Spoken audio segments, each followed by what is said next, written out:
নমস্কাৰ বন্ধুসকল অসমৰ জনপ্ৰিয় অভিনেত্ৰী বৰষা ৰাণী বিষয়াক হয়তো আপোনালোকেও বহুত বেছি ভাল পায় আৰু বৰষা ৰাণী বিষয়াৰ অভিনয় চাইও হয়তো বহুত ভাল পায়।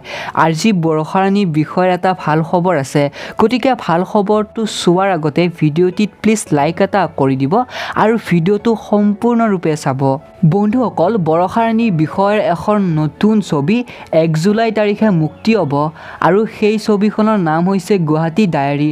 গতিকে বৰষা ৰাণী বিষয়াই এইখন ছবি চাবলৈ সকলোকে আহ্বান কৰিছে, গতিকে সকলোৱে যাতে এইখন ছবি চায়। লগতে বন্ধুসকল বৰষা ৰাণী বিষয়াক যদি আপোনালোকে ভাল পায় তেনেহ'লে প্লিজ ভিডিঅ'টিত এটা লাইক কৰি দিব আৰু এনেধৰণৰ ভিডিঅ'বোৰ পাবলৈ চেনেলটো ছাবস্ক্ৰাইব কৰি ল'ব। ধন্যবাদ।